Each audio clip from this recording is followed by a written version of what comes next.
Greetings, everyone. This is Michael W. Ford. I apologize that I didn't post a video last month. I've been very busy in numerous things, finishing up a new grimoire, which is a tome that I've been working on and off for numerous years with a real intensity over the past year. And the work will be called the Mercurian Rites, and it's Norse runic sorcery and magic. A very intense and focused work, which I'll be properly announcing soon. Today's video is a suggestion for the horror film Hereditary, directed by Ari Aster.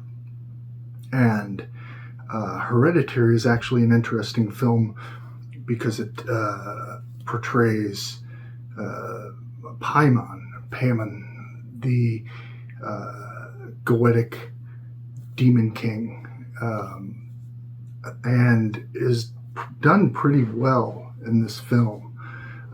So I'm going to discuss the basic synopsis, but also some key aspects of Paimon, and also the reality and the fantasy of those. Now, remember, when I discuss horror films, especially with demonic aspects are concerned, that is fantasy fiction. It's entertainment, bottom line, but I always find these things inspiring into how the art portrays specific mythologies or spiritual entities. So, essentially, in the horror film Hereditary, Paimon is a powerful demon and a great king of hell who has a coven of worshippers who are devoted to him to bring forth a proper vessel for him to be and have a human host. This in turn will grant them, in their minds, riches and knowledge and essentially power. A lot of what this film drew from was the Lesser Key of Solomon, or the Goetia, and various medieval Kabbalistic and demonic lore associated with Paimon and these Solomonic demons.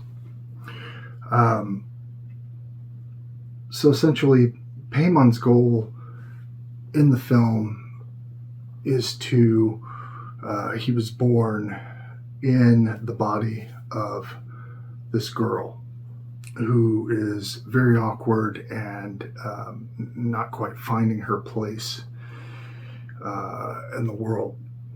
And the actress that portrayed her did a fantastic job in just that. There's this little tick that Paimon has, the kind of like type thing that you'll hear throughout the film, even after the girl is dead. And the whole essence of the film essentially is that Paimon wants a male vessel. So the son Peter is introduced to all types of trauma and horrific things that bring on guilt and condemnation from the family, and all of these things going in tandem that breaks down his strength or concept of self, and essentially leaves him open, in which Paimon can enter and take that human host. So what are the powers, if you will, the abilities of Paimon. And in the film, it's related to having a knowledge of all arts, secret things, hidden knowledge, past and future events, the ability to create visions, manifest spirits, and overall possess individuals.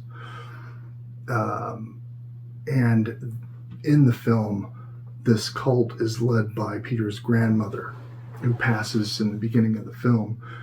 Her entire aim and those of the coven members is to resurrect Paimon by having him take the body of Peter. Now, within this film, this whole methodical structure of ritual occurs with different things to break down Peter and to have him become a host for Paimon at the end. And this relates to trauma and how people respond to trauma, and how it can either, you can use it to strengthen yourself over time by conquering it, or weakening, diminishing yourself, and essentially leaving yourself open. Now, I would say anyone who's a horror fan should definitely check this film out. It's fantastic. And now I'll speak a little bit about Paimon.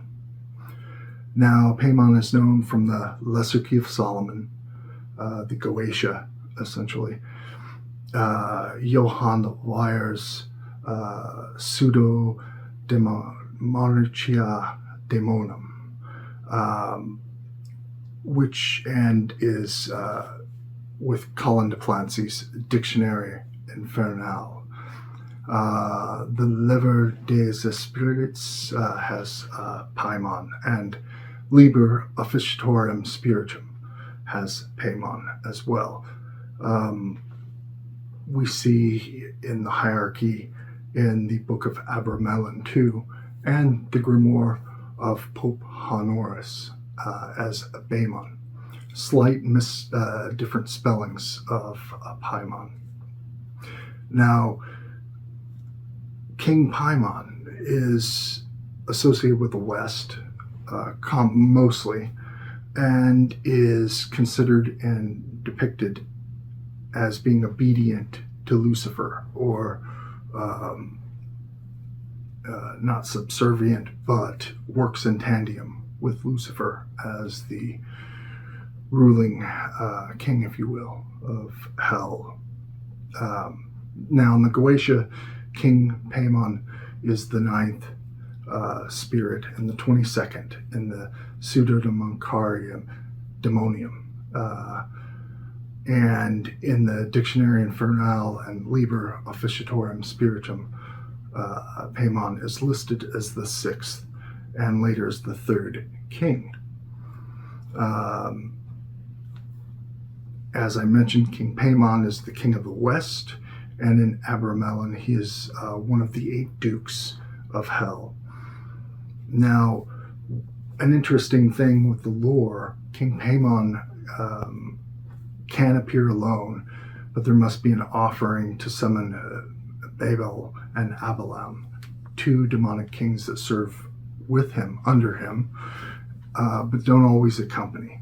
And you see this in the film Hereditary with the mother and different spirits working in support of Paimon's goal.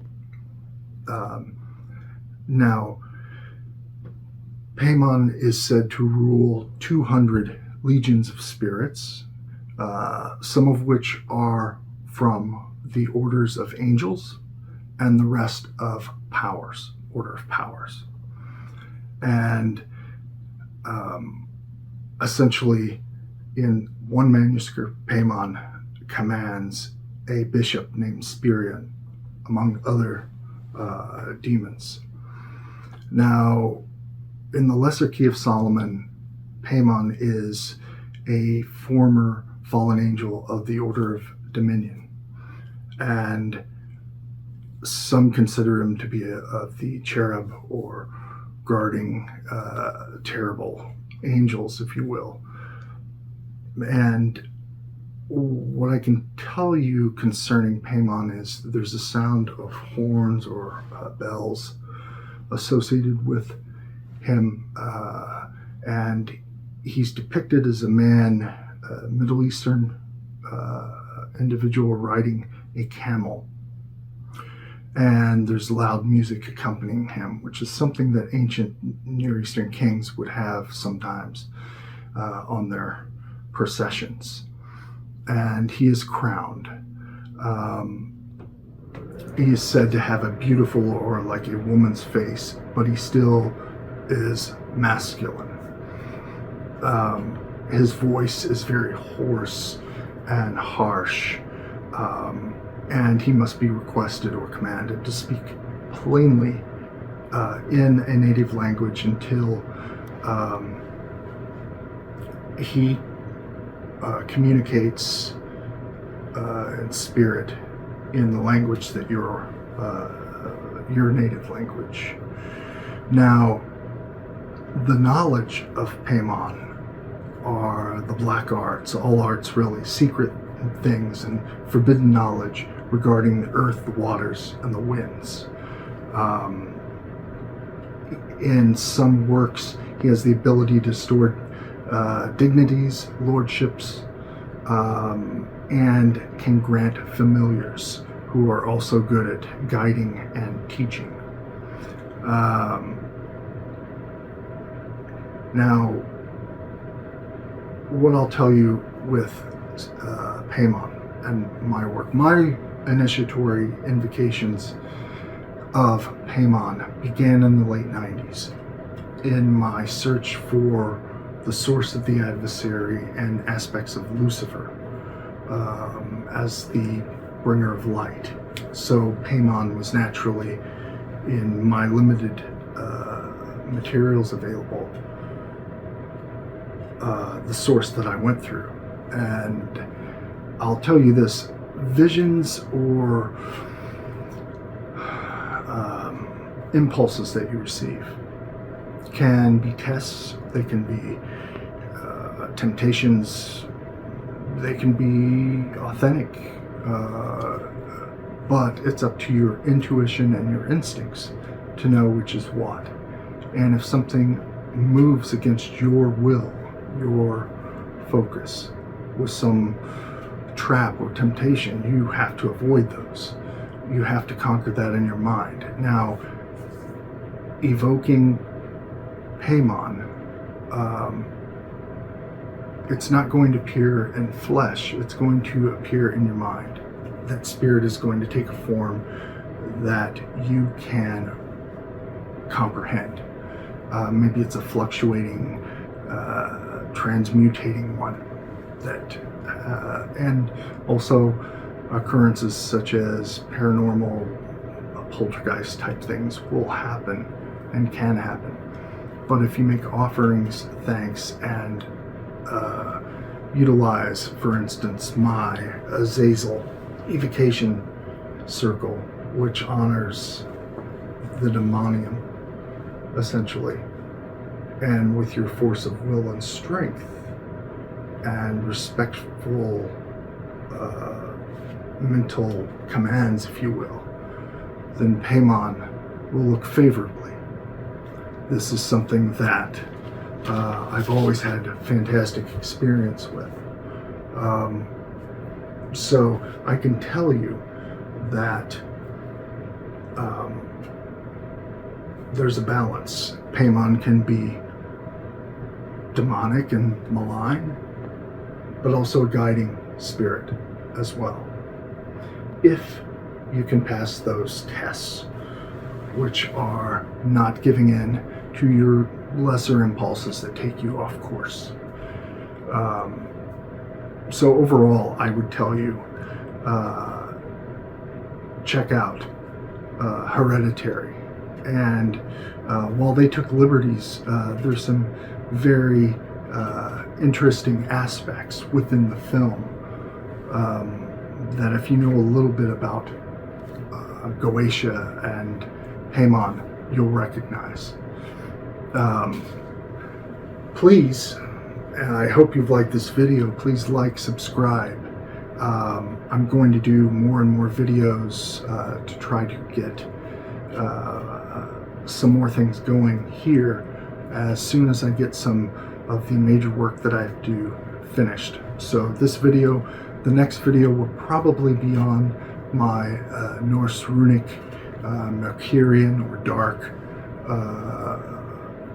magic that, or Trolls Kamper, which is witchcraft, but also some other topics as well, and some more horror films. But until then, please visit Luciferian Apotheca for my books, other books by other authors, and Left Hand Path, magical ritual supplies, clothing, and more. Until then, Ranama Parama.